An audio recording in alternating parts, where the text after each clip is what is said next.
WhatsApp guys, आज हम देखने वाले हैं इंडिया के सबसे मोस्ट पॉपुलर चैनल पे आने वाले जर्नलिस्ट सुधीर चौधरी का एक वीडियो, जिसमें वो गेमिंग जिहाद का खुलासा करेंगे, गेमिंग जिहाद को एक्सपोज करेंगे या फिर नहीं, ये हम देखेंगे इस वीडियो में। ये याद रखिएगा कि सुधीर चौधरी का शो इंडिया में one of the most popular show है, जो कि रात के 9-10 बजे आता है, जब मेजॉरिटी लोग अपना टीवी पे ये न्यूज़ वगैरह देखते हैं। तो आप जो ये वीडियो अभी यूट्यूब पे देखेंगे, ये इंडिया के मेजॉरिटी लोग देखते हैं टीवी पे। अब मुझे नहीं लगता सुधीर चौधरी को जिहाद का मतलब भी पता होगा, लेकिन इसने पूरा चार्ट बना दिया है जिहाद के ऊपर। ऐसा जिहाद, वैसा जिहाद, मुसलमान कुछ भी करता है ये इनको जिहाद बोल देता है। आज ये टॉपिक उठाया है गेमिंग जिहाद का, तो चलिए आज गेमिंग जिहाद के बारे में इन्हीं से सुन लेते हैं।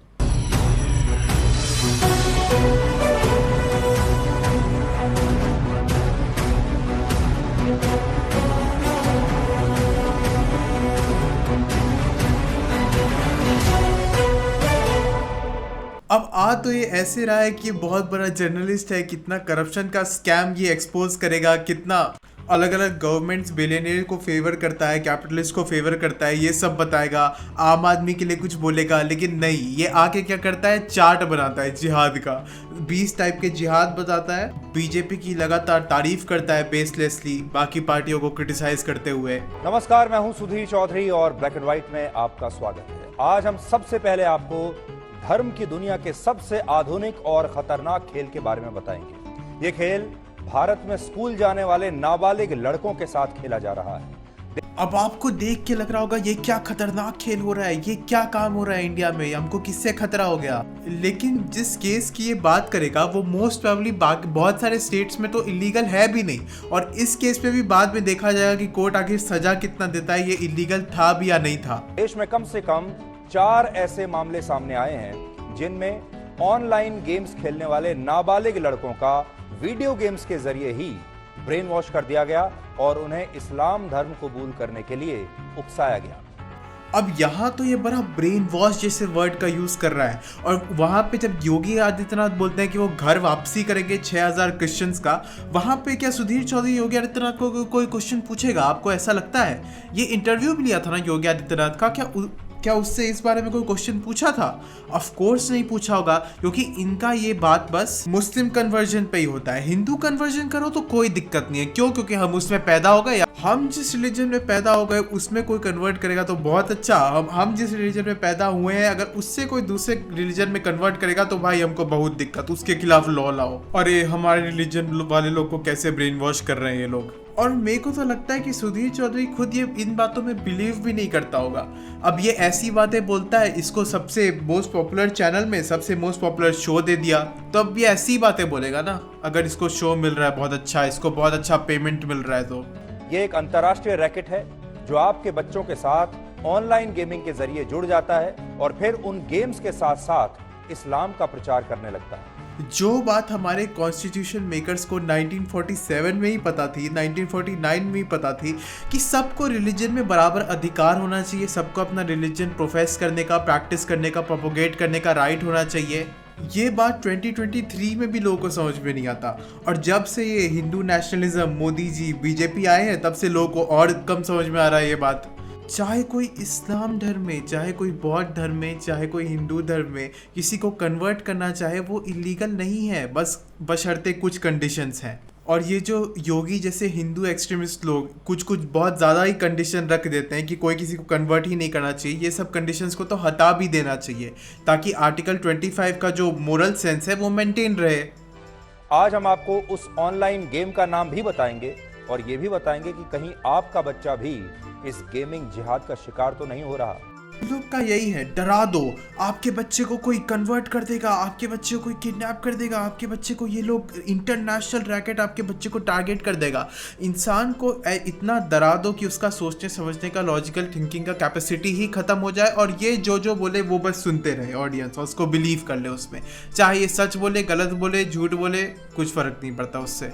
अगर आप चाहें तो इस विषय पर अपनी राय ट्वीट करके हमें भेज सकते हैं और अपने ट्वीट के साथ #गेमिंग जिहाद जरूर लिखें। अगर आप चाहें तो आप अपने थॉट्स गेमिंग जिहाद के ऊपर इस वीडियो के ऊपर कमेंट सेक्शन में लिख सकते हैं, बट प्लीज़ आप थोड़ा सा इमोशन के साथ नहीं, थोड़ा सोच समझ के लिखिएगा, ताकि जो बीजेपी सपोर्टर्स के पास थोड़ा बहुत जो ब्रेन है उसका यूज हो। इस बीच ममता बनर्जी पीड़ितों से मिलने कटक पहुंची। ममता के दौरे के बाद बीजेपी नेता शुभेंदु अधिकारी ने आरोप लगाया कि आज तक वाले एक एआई एंकर करके एक नया चीज निकाले हैं जिसका वॉइस एकदम खराब है। एक कंप्यूटर जनरेटेड वॉइस तो आपको खराब लगेगा ही। इनको बीजेपी की चाटने वाले रियल लाइफ एंकर कम मिल रहे थे क्या, जो अब एआई एंकर भी आके बीजेपी का चाटेगा। ये बहुत बड़ा खुलासा भारत के हर परिवार के लिए होगा, और अगर आप चाहें तो इस विषय पर सुधीर चौधरी जैसे जर्नलिस्ट आपको कभी ये नहीं बताएंगे कि इंडिया का पूरेस्ट कम्युनिटी का हाल कैसा है, वो और कम पैसा कमा रहे हैं।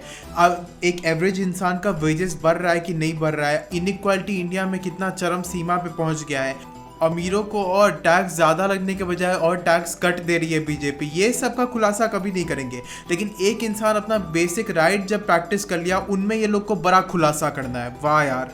गेमिंग जिहाद जरूर टैग कीजिएगा। ये हैशटैग है, ये आप याद रखिएगा, ये है हैशटैग गेमिंग जिहाद। इसका जो पहले जिहाद का चार्ट था उस पे गेमिंग जिहाद भी जोड़ दो यार। कुछ भी बोलते हैं यार ये लोग, अपने मुंह से जो शब्द निकल रहे हैं उस पे एक बार गौर फरमाना चाहिए यार ये लोग को। गेमिंग जिहाद, नाइस यार। अब मैं आपको कंसाइज वे में बताता हूँ कि क्या हुआ।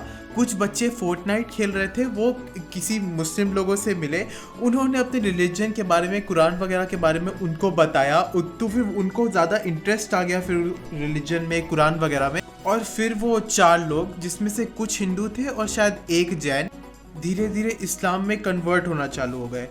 अब इससे पता नहीं इतने सालों को इतना दिक्कत क्यों है।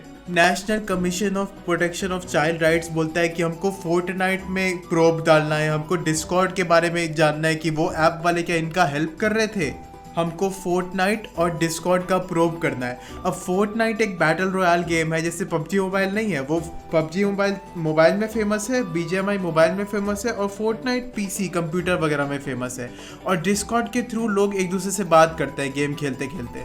अब इस पे कुछ लोग बोलेंगे नहीं, आप बच्चे को कैसे कन्वर्ट कर सकते हैं। अरे यार, मान लो बच्चा जब 4, 5, 6, 7 साल का होता है, चाहे उसके माँ बाप हिंदू हो, जैन हो, मुस्लिम हो, अपने बच्चे को बोलते हैं ना, अपने रिलीजन के बारे में बताते हैं। तो जब वो मान लो 16, 17 साल का हुआ, 15 साल का हुआ, किसी दूसरे रिलीजन के बारे में जाना, उसमें कन्वर्ट हो गया, तो इसमें इतनी क्या बड़ी दिक्कत है भाई। भूकंप आएगा क्या, लावा बरसेगा क्या, इंडिया में अनएम्प्लॉयमेंट और ज़्यादा बढ़ जाएगा क्या? हाँ, इतना क्या प्रॉब्लम आ जाएगा। वो भी एक रिलीजन ही है, वो भी इंसान ही है, चाहे इस्लाम के हो, हिंदू के हो, जैन के हो, बौद्ध के हो, किसी के भी हो। मैं होप करता हूँ कि कोर्ट आर्टिकल 25 को ध्यान से देखे, थोड़ा सा सोच समझ के डिसीजन ले। ये जो हिंदू नेशनलिस्ट लोग पावर में आ गए, इनके जैसे बौखला के गुस्से में कोई डिसीजन ना ले। और अगर मान लो एग्जिस्टिंग ऐसा लॉ, योगी आदित्यनाथ का एंटी कन्वर्जन लॉ इतना खराब है कि ये लोग अगर फंस गए, तो दूसरी पार्टी जो इलेक्ट होगी, मान लो कोई नॉर्मल पार्टी इलेक्ट हो, अखिलेश यादव का, कांग्रेस का, बीजेपी के बाद, तो वो इस लॉ को खारिज कर दे और जो बेसिक राइट है अपना रिलीजन का प्रोपोगेशन का, वो वापस ला दे। मैं ये नहीं कह रहा हूँ कि कांग्रेस, समाजवादी पार्टी वगैरह बहुत परफेक्ट है, उनमें भी कुछ खामियां होंगी, लेकिन बीजेपी वाले तो अलग ही नाटक लगा के रखे हैं यार। हिंदू नेशनलिज्म तो बहुत बड़ा ही प्रॉब्लम आ गया है भाई, एक नया। लोग जो रियल लाइफ प्रॉब्लम है, अनएम्प्लॉयमेंट वगैरह, वेजेस वगैरह, इनइक्वालिटी वगैरह, उसको छोड़ के लोग अरे एक इंसान कन्वर्ट कैसे हो गया, इतनी बड़ी प्रॉब्लम कैसे हो गई, उस पे ध्यान दे रहे हैं बस एक्सट्रीमिस्ट लोग। समझने वाली बात यह है कि पुलिस को अब तक ऐसे 4 नाबालिग लड़कों के बारे में पता चला है, लेकिन इसका मतलब यह बिल्कुल नहीं है कि ऐसा सिर्फ 4 लड़कों के साथ ही हुआ होगा। हो सकता है ऐसे लड़कों की संख्या 40 हो, 400 हो, 4000 हो, 40,000 हो, या फिर 4 लाख भी हो सकती है, क्योंकि जिस ऑनलाइन गेम को खेलते हुए इन 4 लड़कों ने अपना धर्म बदल लिया, वो गेम भारत के युवाओं और खास तौर पर 14 से 18 वर्ष के बच्चों में बहुत ही लोकप्रिय है। आज उस ऑनलाइन गेम के बारे में भी हम आपको बताएंगे, उसका नाम बताएंगे, ताकि आप सब ये चेक कर सकें कि आपके घर में जो बच्चे हैं, कहीं वो लोग भी इसी ऑनलाइन गेम को तो नहीं खेल रहे। हो सकता है और ज्यादा लोग दूसरे रिलीजन में कन्वर्ट हो रहे हो। कितनी बड़ी प्रॉब्लम आ गई यार इंडिया में। जो थोड़ा बहुत लोग शांति से गेम खेलते हैं वो भी छीन लो यार, शांति से गेम भी मत खेलने दो लोगों को। गेम का नाम था फोर्टनाइट। वैसे अब तो ज़्यादा लोग फोर्टनाइट खेलते भी नहीं, पहले बहुत ज़्यादा पॉपुलर था। पैंडेमिक वगैरह में गेम्स और पॉपुलर हुए थे, अब तो साला लोग अपना गेम वगैरह छोड़ के अपने नॉर्मल लाइफ में लग गए हैं। और ये लोग तो ऐसे दिखा रहे भाई किसी का मर्डर हो गया हो, कोई किडनैप हो गया हो। अरे एक रिलीजन से दूसरे रिलीजन में गया है इंसान, इसमें बहुत बड़ी प्रॉब्लम नहीं है कुछ। लेकिन कहते हैं ना, elect a joker expect a circus, वही बन गया है सर्कस। और बीजेपी इलेक्ट हो, लोग जो अपना रियल लाइफ प्रॉब्लम है उसको छोड़ के ये पता नहीं गेम में बच्चा क्या देख रहा है उसमें चले जाए। लोगों को ना थोड़ा कॉमन सेंस लाना चाहिए। जैसे ऑस्ट्रिया, जर्मनी जैसी डेवलप्ड कंट्रीज है, वहाँ पे इंसान बच्चा जब 14 साल का हो जाता है उसी के बाद से विदाउट पेरेंटल कंसेंट के अपना रिलीजन चेंज कर सकता है। जैसे यूरोप में मेजॉरिटी कंट्रीज़ में चेंजिंग रिलीजन तो रेगुलेटेड है ही नहीं लॉ से। यूएसए में भी कोई भी इंसान कन्वर्ट हो सकता है, ये सब लॉ से रेगुलेटेड है ही नहीं। पर यहाँ पे हाहाकार मच जाता है भाई, एक इंसान कन्वर्ट कैसे हो गया। अरे कुछ सीखो यार बाकी नेशन सबसे, ये क्या इतनी बड़ी प्रॉब्लम कहाँ से हो गई। कोई मान लो 15, 16, 17 साल का इंसान मान लो किसी दूसरे रिलीजन में कन्वर्ट करना चाहता है, उसको दूसरा रिलीजन पसंद आ गया। और ना जो लोग अभी इसको सबसे ज़्यादा अपोज कर रहे हैं ना, वही कोई मुस्लिम अगर 15, 16, 17 साल में अगर मान लो कोई हिंदुइज्म में कन्वर्ट करना चाहे, उसमें देखना ये लोग कितना खुश होते हैं, उसको देखना यही सेम लोग कितना सपोर्ट करते हैं। बीजेपी के पहले तो ठीक भी था भाई, बीजेपी के बाद तो और ज़्यादा एक्सट्रीमिस्ट हो गए हैं लोग। और ये बात शो होता है बीजेपी के वोटिंग पैटर्न से। जैसे जो हिंदू बीजेपी को वोट दिए थे वो लोग सारे रिलीजन के लोगों को कम एक्सेप्ट करते थे। इस जो इमेज है उससे दिख ही रहा होगा। बाकी डेवलप्ड कंट्री से इस मामले में सीख लेके बीजेपी को और कन्वर्जन लॉ को रिलैक्स करना चाहिए, लेकिन नहीं, और ये माइनॉरिटीज़ को टारगेट करेगी। और ज़्यादा एंटी कन्वर्जन बिल बीजेपी की हर गवर्नमेंट ला रही है। मैं तो बस ये चाहता हूँ कि जो अपोजिशन की गवर्नमेंट हो ना, उनमें थोड़ा सा क्या बोलता है कॉन्फिडेंस होता कि ये सब लॉ को रिपील कर पाए बीजेपी के पावर में हटने के बाद। वरना पता चला जो दूसरी पावर में वो भी लोगों के डर के मारे कहीं अपना वोट ना लूज कर पाए, ये एक्ट को रहने दे, रिपील ना करे इन लॉज को। चलो ये सब तो बाद में पता चलेगा बीजेपी के हटने के बाद। आपको ये वीडियो पसंद आया हो तो आप मेरे इस वीडियो को लाइक कर सकते हैं, चैनल पे सब्सक्राइब कर सकते हैं। मैं आपके लिए और ये सब वीडियोस लाते रहूँगा और थोड़ी इन्फॉर्मेशनल वीडियो भी लाऊंगा। ये तो इन्फॉर्मेशनल ज़्यादा थी नहीं। और थैंक्स फॉर वॉचिंग, अगर इतने तक कोई देख भी रहा है तो।